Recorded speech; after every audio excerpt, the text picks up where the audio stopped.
Therefore, I will say to you. You may be seated. Folks, have a seat, please. Ms. Thompson, how long have you known the defendant? Since I was 14 years old. And how old are you now? I'm 18. How long were you living with her? About 2 months before the incident occurred. How did you come to live with her? I was having some family issues, and Betsy reached out to me via Facebook, offering her home to me just to kind of get away from the drama and what was going on with my family. So I actually moved in as soon as she messaged me, and she's always been like a second mother to me anyway. So. In what month did you move in with her? January 2013. And what was your arrangement with her with regard to rent? There was no rental agreement. She just offered her home to me, and it was just basically just kind of clean up after yourself, provide for yourself, go to school, and you can stay till you're fixed. So she was being very nice to you? Yes, she was. And when you moved into her home, who else was living there? Brianna, at the time, was living there, Betsy, and myself. So the three of you were living there? Yes, ma'am. And what about the parrot? Was the parrot there? The parrot was not there. When you moved in? No, ma'am, it was not there. Okay.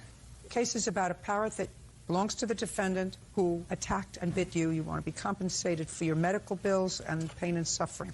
When did you move out of the defendant's house? The very minute I got home from the hospital, I began packing. All my stuff was out by 1 p.m. On what date? 4/16/2013. And where did you move to?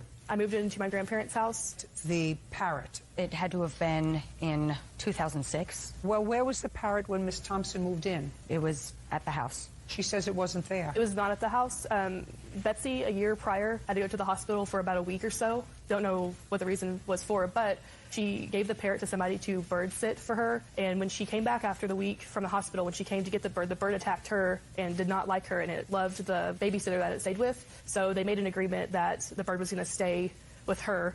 2 months of me living there, this bird started to attack the bird sitter and her other pet bird. So she contacted Betsy and said, you know, you need to come get the bird that's attacking my family. That sounds like a bizarre story to make up, and it's very easy to verify. You know the name of the person? No, I do not, but I can show you Facebook messages. I'd like to see those. So the bird was not living in the house when she moved in? I suppose not, no. How long did the bird remain with this other person? For about a year. I'm glad your memory got jogged before I had to go any further. And in what month did you go and get the bird? I don't know. It was April 2013. And did you go and get the bird from this person because they called you and said that the bird had become vicious? Yes, but not... Like this bird? Yes. The bird? Yes. Then you explain to me why the bird stayed with this other person for a year. Well... Take a breath. And you've already lied to me one time, which makes you look ridiculous. So before you look ridiculous again, stop shaking your feet. Before you look ridiculous again, tell me why, if you cared for this animal, you let it stay with someone else for a year. Because I'm the prime caretaker of the bird. And when I started school at Paul Mitchell and working, I had no time to take care of the bird. I don't believe that. Well, I'm not lying to you. I don't believe that. Not at all. Can I see your medical bills, please? And then I'd like you to tell me what happened with the bird, which the defendant doesn't deny. She just says that you were annoying it. Want to tell me what happened on or about the 15th or 16th of April? Yes, around 11 p.m. at night. Sansi had came over, who is my witness. I was in my bedroom. I did not know she was over, but she called me. She said, hey, come out, because I was in my bedroom. And when I walked into the living room, I did not see the bird in there at all. And note the fact that the bird's wings are not clipped, which means that it can free flight. So when you clip a bird's wings, that means they can only walk. So this bird, if you let it go, it can fly all around. So I walked into the living room, sat down, got about 2 words in with my witness over here, and then from nowhere, the bird came and was starting to freak out because it was on there for a good 10 seconds or so because its beak was dug into my skin. What kind of bird is it? It is an Amazon parrot, I believe. A blue-headed Amazon parrot. How large is it? It's fairly large, about this big. How old is the bird? About 7. I have pictures of it if you'd like to see it. I would. How did the bird finally become detached from your face?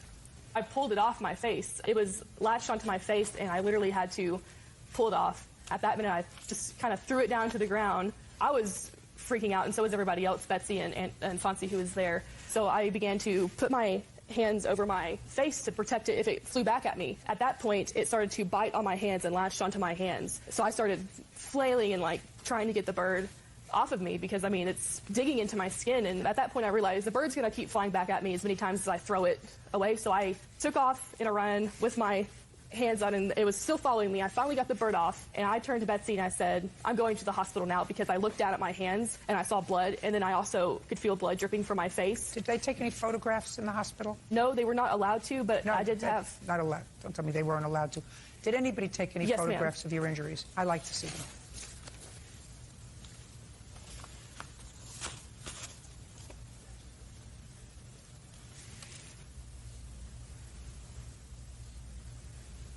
Interesting. Tell me your name. Sonsi Anderson. You just heard the plaintiff testify. If I were to ask you the same questions that I asked her, would you describe a similar situation that she did on that night, or would your recollection be any different? It'd be just about the same. I mean, I was sitting next to her whenever it happened. You know, like, I was like, oh, you know, because it scared me. You know, because I didn't see the bird come. It just kind of came out of nowhere, and I didn't know what was going on. Where was the defendant when this happened? That was her. She was sitting on the other side of me on the other side So it of was the just couch. the three of you in the room? Yes, ma'am. Okay. You want to describe to me now your version of what happened on that date? Yes. Before? No, The day before. That date. Concentrate on what I'm asking you. All right, well, I mean, the day before has something to do with it. Concentrate on my question. Okay. On the evening of the 15th, approximately 11 to 11:30 in the evening, were you and Miss Ann in the living room? No, I was not there. Did there come a time when you came into the living room? No, I was not at home at the time that the attack happened. But she was provoking the bird before. I saw her. To believe now, the same way you wanted me to believe that the bird was in the home when she moved in 5 minutes ago. I had just been confused about the time. What you want me to believe now is that these two people, when they say that you were at home when this happened, are not telling the truth. I was not home. Where were you? I was out. Out where? Working. Working where? E-Ventures Party Rental Company, where I work. And that's your full-time job? Part-time. I go to school full-time. Part-time job. And the name of your supervisor? Mike. Mike what? I can't tell you. Telephone number? I don't have one. Go get it. My cell phone isn't with me. Now, you were out at work at approximately 11:30 in the evening. I want to know when you came home that evening, because when you came home, there was some indication that there had been a problem, either that evening or the next morning. So what time did you get home? Probably about an hour later. I So, don't work very late at night. It's going to get worse for you. An hour later, you mean 12:30? Yes. Was anybody else at home at 12:30? Yes. Who? My mother. Anybody else at home at 12:30? Yes. Who? Sansi. Anderson. Yeah. I don't completely remember, but I probably did Well, stay when the night. did she go to the emergency room? I wasn't That with her. night. I had stayed there. You were staying there. Yeah, the night. Who took you to the emergency room? Myself. And actually, on a note, Brianna was not there. It was Betsy, her mother, who was there. That was the three of us. Me, Sansi, and Betsy, And her the mother. mother was there. Yes. Not Brianna. She was not there. So you were there. Yes. Stand up, please. Very directly, 11:30 on April 15th, 2013. I want you to describe to me what happened when the bird attacked the plaintiff. Judge Judy continues in a moment. Anna Thompson says, former friend Brianna Jusola Mako owes for medical bills and pain and suffering after Brianna's parrot viciously attacked her. I want you to tell me what happened when the bird attacked the plaintiff. Well, Anna was teasing. I want you to all no, day. listen to me. I want you just to tell me at 11:30 at night what happened when you were sitting in the living room. Well, Duchess flew in there, and she loves Anna. And I thought she's going to land on Anna's shoulder, which she always does. And plays with her.